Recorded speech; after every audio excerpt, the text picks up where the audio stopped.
चलें भाई, बिस्मिल्लाहिर्रहमानिर्रहीम। अस्सलाम वालेकुम। 9th क्लास की बेटा जो फ़िज़िक्स है, लास्ट टाइम हमने इसका जो टॉपिक था वो शुरू किया था, लॉ ऑफ ग्रेविटेशन।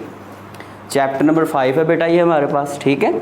और आज हमने ये लॉन्ग क्वेश्चन है, इसको डिस्कस करना है, जिसको आप लॉ ऑफ ग्रेविटेशन कहेंगे, जो कि आइज़ैक न्यूटन की तरफ से एक पेश किया गया था। आज हम उसको डिटेल में डिस्कस करेंगे। सो लॉ ऑफ ग्रेविटेशन आज का हमारा टॉपिक है। बिस्मिल्लाहिर्रहमानिर्रहीम। सो 9th क्लास की हमारे पास फ़िज़िक्स है।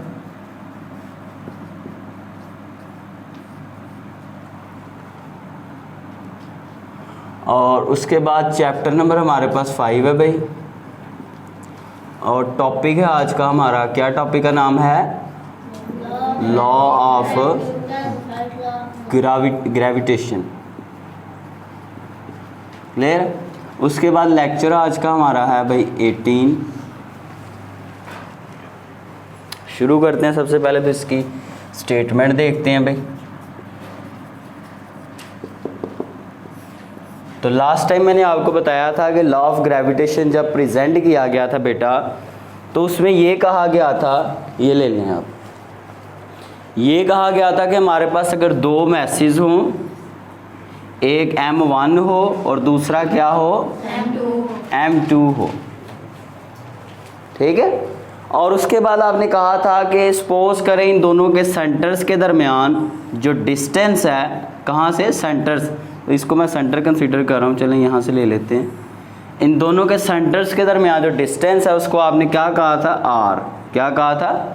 R भी कह सकते हैं, D भी कह सकते हैं, D शायद हमने कहा था लास्ट टाइम, ठीक।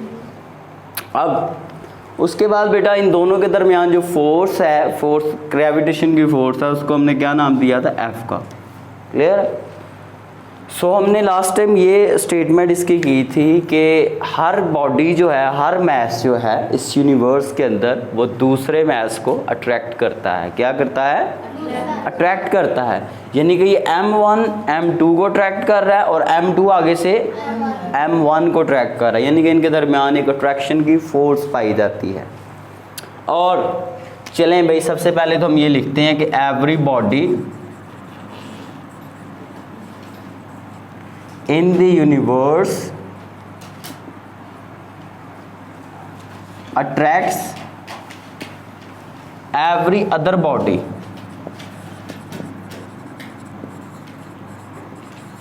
तो हमने ये कहा था, यही मैंने इंग्लिश में लिखा है कि इस कायनात के अंदर हर जिस्म दूसरे जिस्म को क्या करता है? अट्रैक्ट करता है। यही मैंने इंग्लिश में लिखा है, ठीक है। अब इन दोनों के दरमियान जो अट्रैक्शन की फोर्स है, वो इन दोनों के मैसेज के प्रोडक्ट के क्या है? डायरेक्टली प्रोपोर्शनल है। मैंने कल ये कहा था। And the force between them is directly proportional to the product of their masses. कि भाई हमने कहा था कि जितना दो मैसेज का जो आपस में अट्रैक्शन कर रहे हैं, मैस ज़्यादा होगा उतनी फोर्स भी ज़्यादा होगी। जितना दोनों के मैसेज का प्रोडक्ट कम होगा उतनी फोर्स भी कम होगी, ठीक है। सेकंड हमने ये कहा था बेटा कि अगर ये दोनों मैसेज करीब पड़े होंगे, पास पड़े होंगे, तो ज़्यादा एक दूसरे को अट्रैक्ट करेंगे, ज़्यादा कशिश करेंगे। जितना ये दूर जाते जाएंगे उतनी अट्रैक्शन की फोर्स क्या होती जाएगी? कम होती जाएगी। So and the force between them is inversely proportional to the square of the distance between their centers। इन दोनों के दरमियान जो डिस्टेंस है, इन दोनों के सेंटर्स के दरमियान, उसके स्केयर के आपकी फोर्स क्या है? इन्वर्सली प्रोपोर्शनल है, ठीक है। अब ये जो मैंने दो बातें लिखी हैं, डायरेक्टली प्रोपोर्शनल और इन्वर्सली प्रोपोर्शनल, उसको भी मैं लिखूंगा ज़रा फार्मूले की सूरत में। सबसे पहले तो ये है कि आपने कहा है कि आपकी जो F फोर्स है वो डायरेक्टली प्रोपोर्शनल है दोनों मैसेज को अगर ज़रब कर दिया जाए तो उसके, ठीक है, दोनों मैसेज को ज़रब कर दिया। और जो F फोर्स है वो इन्वर्सली प्रोपोर्शनल है इन दोनों के दरमियान जो डिस्टेंस है उसके स्क्वायर के, ये इन्वर्सली प्रोपोर्शनल और ये डायरेक्टली प्रोपोर्शनल। उसके बाद बेटा जी ये हो जाएगा हमारे पास रिलेशन नंबर 1 और ये हो जाएगा रिलेशन नंबर 2। अब ज़रा देखें तो इसके भी एफ आर है और इसमें भी एफ आर है। हम क्या करेंगे, दोनों को आपस में कंपेयर करेंगे, इकट्ठा करके लिखेंगे भी, बाय कंपेयरिंग 1 एंड 2। उर्दू में कहते हैं 1 और 2 का मुआजना करने से, ठीक है। मुआजना करने से बेटा जो एक जैसी चीज़ें होती हैं उन्हें आप एक दफ़ा ही लिखेंगे। एफ दोनों में सेम आ रहा है, ये बीच में साइन भी सेम आ रहा है, ये m1 m2 पर क्या हो रहे हैं, मल्टीप्लाई हो रहे हैं, और ये डी स्क्वायर नीचे बटे में आ रहा है, तो इकट्ठा करके लिख लिया, ठीक है। अब ये जो साइन आ रहा है प्रोपोर्शनैलिटी का, इसको हम यहाँ से ख़त्म करना चाहते हैं। हम चाहते हैं यहाँ पे इक्वल का साइन आए। कौन सा साइन आए, इक्वल का। To remove sign of proportionality we add a constant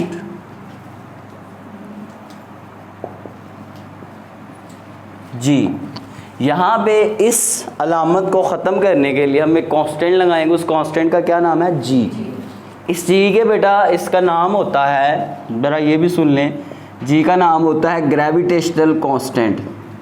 क्या नाम होता है इसका, ग्रेविटेशनल कांस्टेंट।